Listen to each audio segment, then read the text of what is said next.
Olá, turma! Tudo bom com vocês? Como estão? Bom, galerinha, deixa eu dar somente um lembrete a vocês. Essa semana, nós estamos entrando em correções, revisões, e de vocês essa é a última aula, certo? Então, ainda esta semana nós faremos a correção. Lembrando, a semana que vem é a semana de avaliações, certo? Onde fizemos trabalhos de história, que vale total 5 pontos, e trabalho de ciências, que total vale 5 pontos.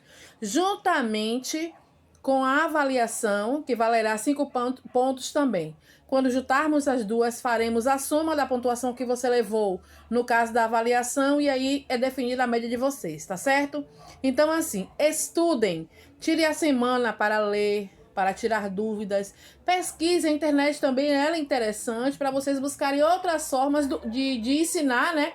E de buscar tirar dúvidas do mesmo assunto que foi dado a vocês. Tá certo? Então vamos de aula.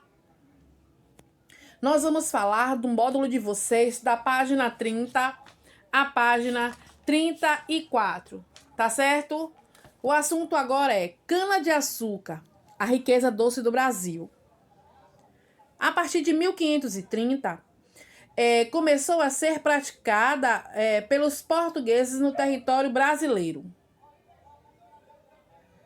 Eles iniciaram o plantio de cana-de-açúcar em áreas do litoral, principalmente no Nordeste e no Sudeste. Contudo, para cultivar a cana-de-açúcar era preciso uma grande área de terra e por isso diversas áreas de florestas foram destruídas. A madeira das árvores derrubadas também era usada como lenha nas casas e no engenho. Além disso, com a chegada de muitas famílias portuguesas e o aumento da população, iniciou a exploração da vegetação nativa para a construção de estradas e moradias. Aqui nós vamos apresentar para vocês como funcionava na época, né, o engenho. Tinha a senzala, né, que era a habitação dos escravos. Esses trabalhadores eles plantavam, colhiam e moíam a cana, que então era cozida em forma de caldo, né, e transformada em blocos de açúcar.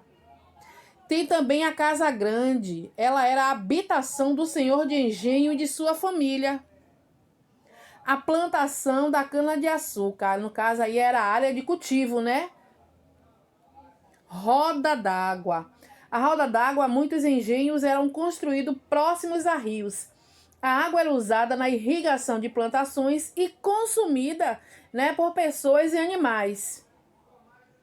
A moenda.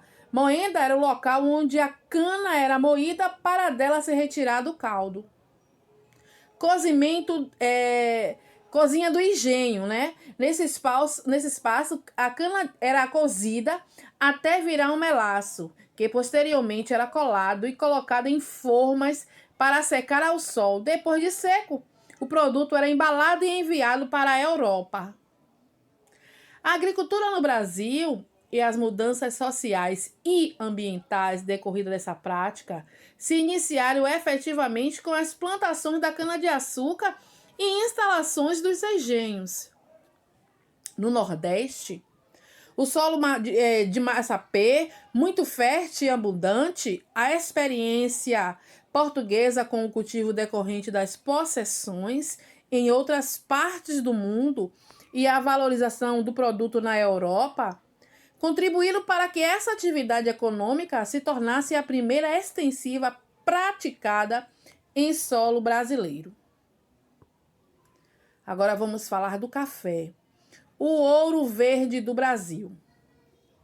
Antes cultivado apenas em roças, há mais de 200 anos o café passou a ser plantado em grandes fazendas e para isso muitas florestas também foram devastadas. O cultivo do café se desenvolveu principalmente nos estados da região sudeste. Atualmente, o café é consumido em muitas partes do mundo, em sua maioria para ser vendido na Europa. Desde então, o Brasil se tornou um dos países que mais produzem café no mundo. Etapas da produção do café. Nós temos a colheita, não é isso? Depois, a limpeza por meio de peneiras. Depois, a secagem do solo. E logo após, o ensacamento, né, e transporte em navios para a Europa. No século XIX, o café se tornou o produto agrícola mais cultivado do Brasil, fazendo com que os eixos do poder econômico e político fossem descolados da região Nordeste para o Sudeste do país. Vamos falar um pouquinho agora sobre a agricultura na atualidade.